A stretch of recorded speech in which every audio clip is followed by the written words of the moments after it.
Chapter 1 Motion. A body is said to be in motion if its position changes with time, otherwise not. कि अगर कोई body motion में है तो उसका पोजीशन टाइम के साथ चेंज होना ही चाहिए। अगर पोजीशन टाइम के साथ चेंज नहीं हो रहा है तो बॉडी मोशन में नहीं कहलाए। उसके बाद है distance travelled by the body and displacement in the body. Distance travelled, when a body moves from one position to another position, जब कोई वस्तु एक जगह से दूसरी जगह जाती है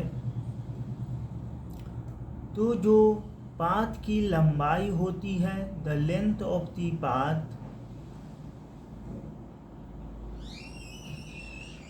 एक पोजीशन से दूसरे पोजीशन जाने में उसको डिस्टेंस ट्रेवल्ड कहते हैं वस्तु के द्वारा। कि मोशन के ड्यूरिंग, मोशन के दौरान उसने कितना पाथ ट्रेवल किया। अब देखते हैं डिस्प्लेसमेंट। तो the distance between initial and final position of a body is called displacement. Initial और एक वस्तु के इनिशियल और फाइनल पोजीशन के बीच के डिस्टेंस को डिस्प्लेसमेंट कहते हैं।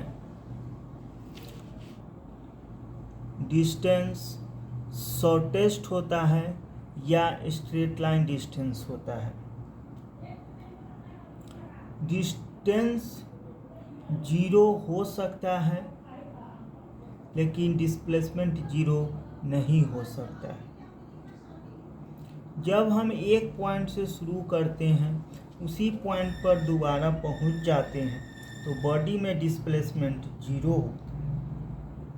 एक एग्जाम्पल लेते हैं सर्कुलर ट्रैक का, कि एक बॉडी पोजीशन ए से स्टार्ट किया और फिर वह पोजीशन ए पर ही पहुंच गया और सर्कुलर ट्रैक का रेडियस आर है, तो बॉडी में डिस्प्लेसमेंट कितना होगा?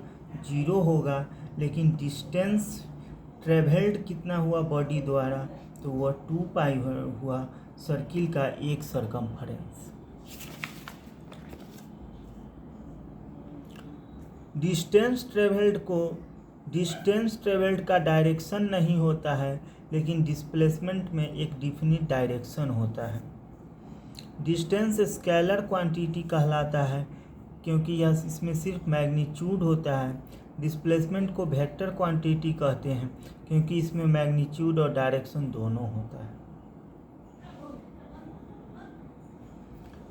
अब हम लोग यूनिफॉर्म मोशन और नॉन यूनिफॉर्म मोशन को समझेंगे। ए बॉडी यूनिफॉर्म मोशन में तब होता है जब वह इक्वल डिस्टेंस ट्रेवल करता है इक्वल इंटरवल ऑफ टाइम में। इक्वल इंटरवल ऑफ टाइम में, चाहे टाइम ड्यूरेशन, टाइम इंटरवल कितना भी छोटा क्यों न हो, वह मैटर नहीं करता है। लेकिन वही बॉडी अगर अनइक्वल डिस्टेंस ट्रेवल करे अनइक्वल इंटरवल ऑफ टाइम में तो उसको नॉन यूनिफॉर्म मोशन कहते हैं। जैसे मान लिया कि एक बॉल को हम लोग ने बिल्डिंग के टॉप से ड्रॉप कर दिया तो वह बॉडी हम देख रहे हैं पहला सेकेंड में 4.9 मीटर पर सेकेंड ट्रेवल करता है, दूसरा सेकेंड में 14.7 मीटर ट्रेवल करता है, तीसरा सेकेंड में 24.5 मीटर ट्रेवल करता है।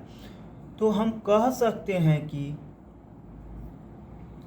फ्रीली फॉलिंग बॉडी जो होता है उसका नॉन यूनिफॉर्म मोशन का एग्जाम्पल है। अब हम कहते हैं यूनिफॉर्म मोशन का डिस्टेंस टाइम ग्राफ लीनियर होता है और नॉन यूनिफॉर्म मोशन का डिस्टेंस टाइम ग्राफ कर्व्ड होता है।